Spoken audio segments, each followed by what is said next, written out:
Namanje ngisathanda ukugcizelela futhi ngigqamise amazwi kaDokotela uMartin Luther King athi, "Take the first step in faith. You don't have to see the whole staircase, but take the first step."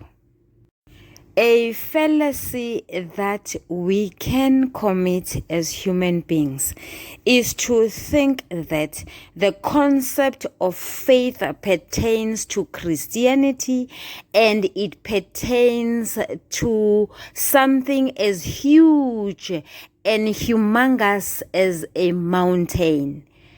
And that is not the case. Faith can be as small as a mustard seed. Faith is about a conviction, is about tapping yourself at the back and allowing yourself to be propelled forward. Faith means that you are eager to do something. It means that you want to change the situation and the circumstances that you find yourself in. It is therefore for that reason that I've used a video of a staircase just to show that everyone can reach isiqongo. Asenzelwanga abantu abathize kuphela. Nawe nami singazithola sisesiqongweni laphayana phezulu. Uma nje sibambelela, uma nje sinethemba ukuthi lokho esikwenzayo kuyophumelela. Siyabonga. Asiqaliseni ke ngesifundo sanamhlanje. Sanibonani balingani mabhungu namatshitshi. Igama lami nguSpooky N isiZulu. Siqhubeka nombhalo wobuciko obizwa ngokuthiwa inzima lendlela. Senza inkundla yokuqala isigcawu sokuqala. Sizoqalisa lapho sigcine khona. Umshumayeli. Sivule abakaki. Phakathi nokukhuluma kwakhe izilimi sivale abakaki. Umthakathi usendlini. Inja isendlini. Sivule abakaki. Asho maqede agxume abheke phezulu. Sivale abakaki. Umfundisi. Sivule abakaki.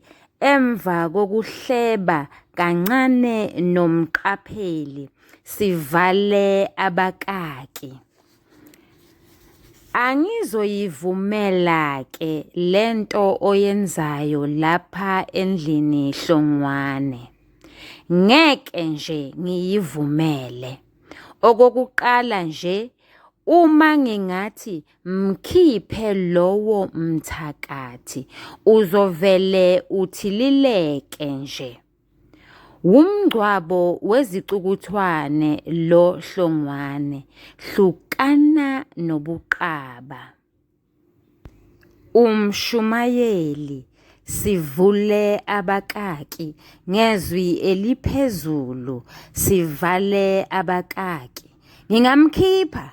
Akekho ongazi ukuthi lapha endaweni sithakathwa yilaba bantu bokufika. Umfundisi. Sivule abakaki. Ngolaka sivale abakaki. Ngiyayivala ke leyo nto njalo.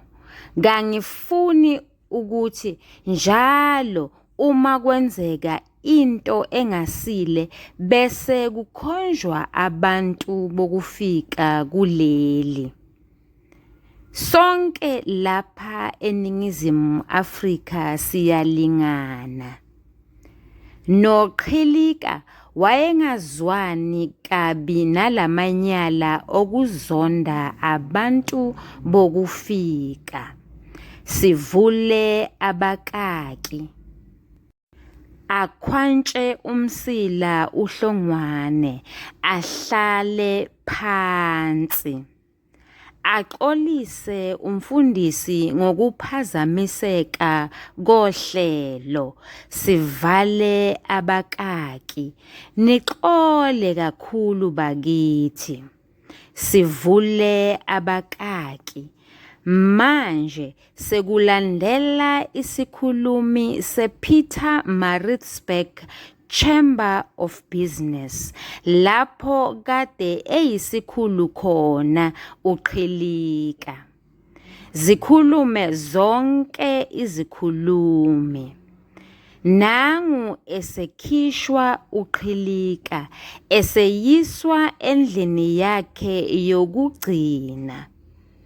Umqapheli uyabuka njengoba befaka uyise emotweni yezidumbu.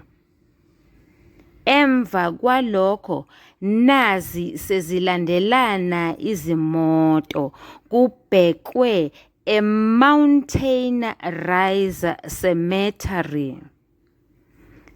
Ngenkathi kugqitshwa umqapheli udla amathambo ekhanda. U-Ayanda naye akambekile phansi ngemibuzo yobungane. Sivale abakaki. Ngizocela sime kancane ukufunda, hayi ngoba sizochaza sicubungule, kodwa ngoba something came up. It always beats me, I'm not sure whether we say cemetery or cemetery. I prefer cemetery bakithi, and there's no master of pronunciation, so that is how it's gonna go. Thank you so much for your patience. Sizoqhubeka nokufunda. U-Ayanda.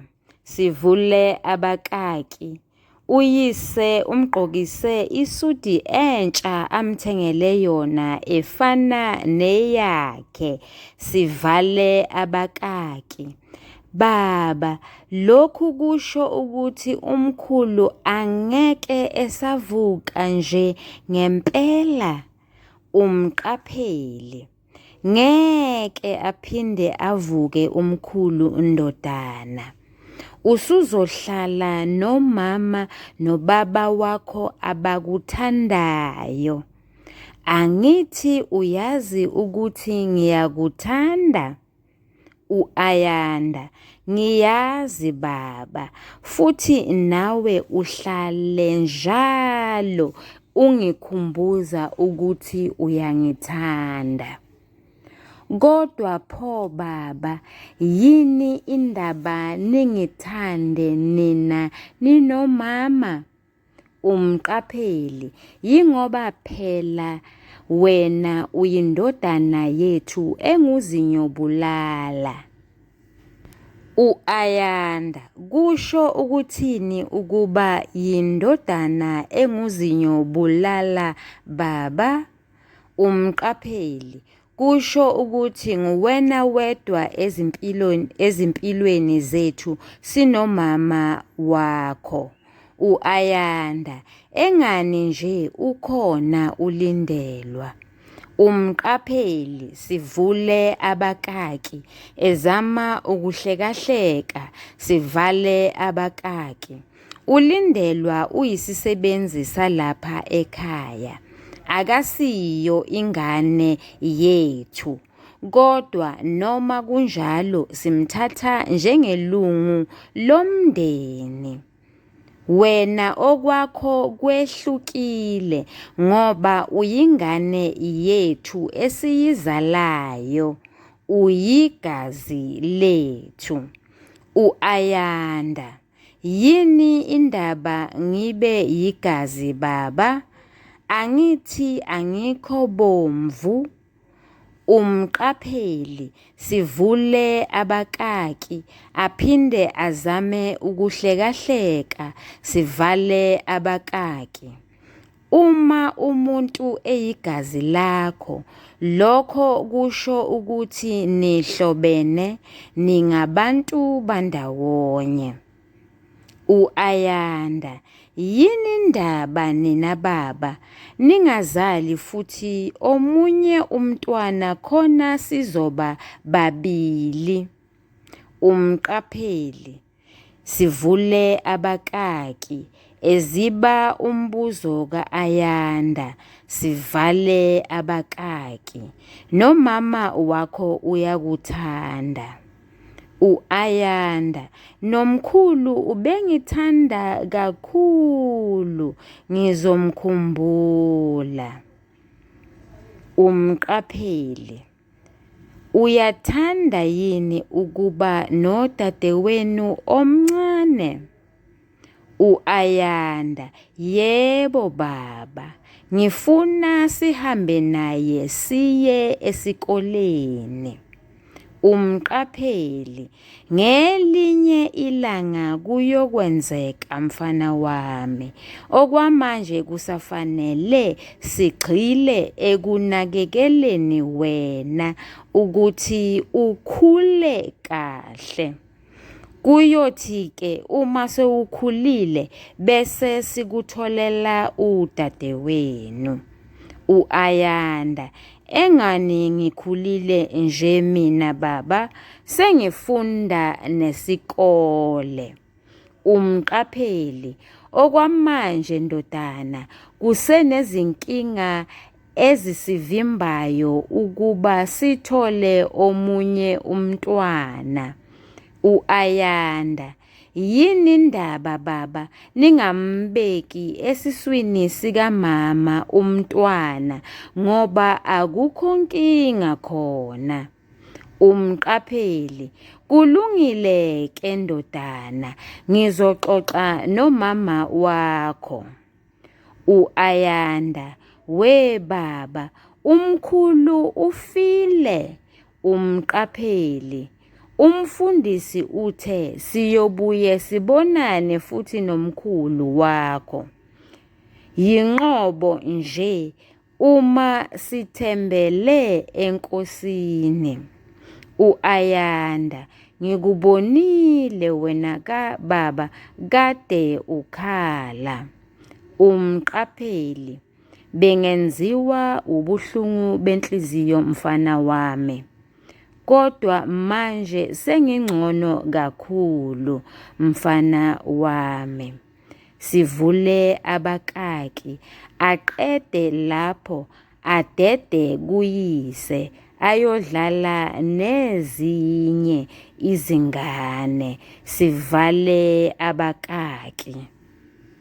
Sizokuma kancane, sicubungule, sichaze, sihlaziye.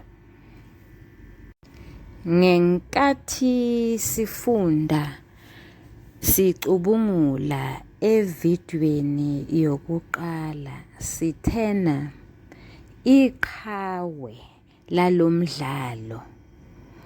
Umlingiswa noma umdlali osemqoka ovelele omkhulu ngumqapheli oyindodana kaQhilika. Sithena isakhiwo sinesethulo. Isethulo sithinta okuthathu. Sakubona-ke okubili kwakhona. Sasibona isizinda esethulwe okokuqala yimiyalezo yokwenzeka enkundleni yokudlalela. Saphinde sabona umlingiswa osemqoka njengoba besengishilo phambilini. Esingakubonanga isisusa sodweshu. Ingabe-ke kuloko esesikufundile siyabonakala yini noma kuyabonakala yini ukwethulwa kwesisusa sodweshu? Chana. Okugqamile kulokhu esesikufundile yisakhiwana. Siyini isakhiwana? Isakhiwana indatshana ngaphakathi kwendaba. Ngaphambi kokuthi siqhubeke ngaso, ngicela ukuchaza ukuthi singathathi ukuthi isakhiwana kungayisigcawu sonke.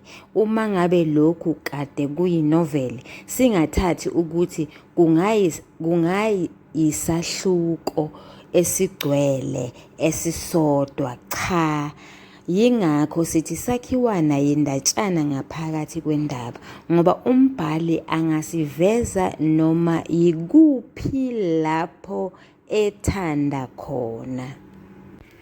Uma ufuna ukwazi isakhiwana kahle, ake uthathe indlu kamakhelwane ngeso lengqondo. Indlu kamakhelwane wakho inezindonga ezine, kodwa ngaphakathi kwalendlu kunamagumbi. Kungenzeka ukuthi mahlanu, akukhathalekile lokho. Kodwa igumbi ngalinye linezindonga ezine, lilincane linjalo. Ngakho-ke indlu yakwamakhelwane wakho iyisakhiwo. Igumbi lokudlela lakwamakhelwane wakho lokudlela liyisakhiwana. Igumbi lakwamakhelwane wakho lokwenzenjani, lokufundela nokutadisha, okuyigumbi lesibili, liyisakhiwana sesibili. Igumbi lokuphumula liyisakhiwana sesithathu, ngoba igumbi ngalinye, angithi igumbi ngalinye liyini? Liyingxenye yalendlu yakwamakhelwane. Okuchaza ukuthi each room, small as it is a total replication of the entire bigger structure, which is a house. Lokhu kuchaza ukuthi uma ngabe besithi indlu inezindonga ezine, sizothi lokho kuyisethulo, ngoba negumbi ngalinye linezindonga ezine. Bese sithi indlu inefastela. Uma sisho kanjalo, noma iwindi, uma sisho kanjalo sesithi lokho ke manje kuwumlingiswa osemqoka. Uma sesithi indlu inomnyango, lokho sesingasho ukuthi kuyisisusa sodweshu. Ngicabanga ukuthi kezwakala, ukuthi ngifuna ukuchaza ukuthini. Kodwa ngeke umfundi athi mesephendula phela bese esebenzisa indlu namagumbi okulala. Lokho besenzela ukuthi sibe nesithombe, sibone ukuthi masikhuluma ngesakhiwana, sikhuluma ngesakhiwo. Ukuthi ke manje isakhiwana ke phela ngoba sitholakala ngaphakathi kwesakhiwo, sesiyindatshana. Ngiyabonga. Ake siboneke, lesi sakhiwana sinesethulo. Isethulo sithinta okuthathu njengoba sishilo phambilini. Sithinta umlingiswa osemqoka noma umdlali osemqoka ovelele omkhulu. Uma ngabe sikhuluma ngomdlalo siye sithi yiqhawe noma ummeleli ongumfundisi. Isisusa sodweshu salesi sakhiwana ngumshumayeli othinta indaba yokuthi uqhilika uthakathiwe. Uqhilika uthakathwe ngabantu bokufika. Lokhu akumphathi kahle umfundisi. Sikhumbule futhi lokhu akumthinti nakancane nje umqapheli. Phela umqapheli akamazi nokumazi lo mshumayeli, ngoba ushilo umfundisi ekuqaleni uma ngabe sichaza wathi umqapheli ubengabonakali esontweni njalo ngesonto. Angithi sibonile naphambilini, bekungumfundisi obede ethi iyangiphazamisa-ke le ndoda. Sibonile angithi ekhasini le-19 ngenkathi uHlongwane esukuma maqede aphulule ubhebhenene lwentshebe yakhe. Isizinda salesi sakhiwana sisibonile angithi, sisibona ngani ngemiyalezo yokwenzeka enkundleni yokudlalela, ngoba sithe iyona isethulela isizinda, sasho ngokwesikhathi ukuthi yisikhathi samanje. Sikubona ngani lokho? Sekunabashumayeli, kunabafundisi, izingane ziya emngcwabeni futhi zigqoka amasudi.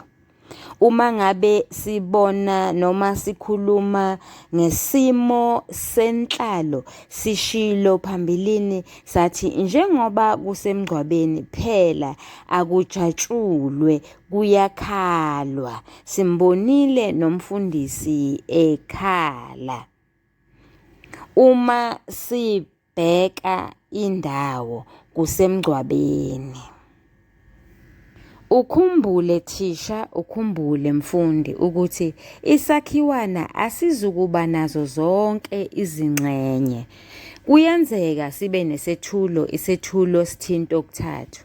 Kuyenzeka ukuthi isakhiwana sibe nomzimba. Kuyaphinde futhi kwenzeke ukuthi singabi nawo umzimba, noma sibe nomzimba. Emzimbeni kutholakala ukuthi mhlambe kunokubhebhetheka kodweshu kuphela, isiqakaqaka asikho, ngoba siyindatshana, akuyona indaba ephelele. Ngenhlanhla enkulu, lesi sakhiwana sinesethulo. Lesi sethulo sethu salesi sakhiwana sithinta okuthathu kuphelele, akukho kushodayo. Kodwa-ke manje ngebhadi lethu, lesi sakhiwana asinawo umzimba, asinako ukubhebhetheka kodweshu, asinaso isixakaxaka, asinalo uvuthondaba. Sivele sisuke lapho siye esiphethweni. Sisho ngani ukuthi sithi sisuka mhlambe lapho bekwethulwa khona isethulo siqonde ngqo esiphethweni? Sisho ngoba siyabona ukuthi inkinga yomfundisi iyaxazululeka ngokuthi umfundisi abhoke ngolaka athi uyayivala lento ngoba kwaqhilika ubengayifuni, engezwani nawo lamanyala okuzonda abantu bokufika. Ngiyethemba kuzwakele. Ngicela ukuma lapha okwanamhlanje. Ungakhohlwa-ke thisha phela, kufanele ukuthi ufundise ube ubuza imibuzo. We teach and assess. Kade sikhombisa ukuthi imibuzo ibuzwa kanjani. Angiboni ukuthi-ke kulonyaka sizokwenza lokho ngoba sikwenzile kakhulu ngonyaka odlule. Siyabonga, nisale kahle, ningakhohlwa ukusubscribe. Sinamashaneli amathathu. Eyokuqala ibizwa ngokuthiwa The Curriculum Breakdown, eyesibili ibizwa ngokuthiwa Grade 12 Intervention, eyesithathu ibizwa ngokuthiwa isiZulu File The Chat Room. Siyabonga kakhulu, nisale kahle.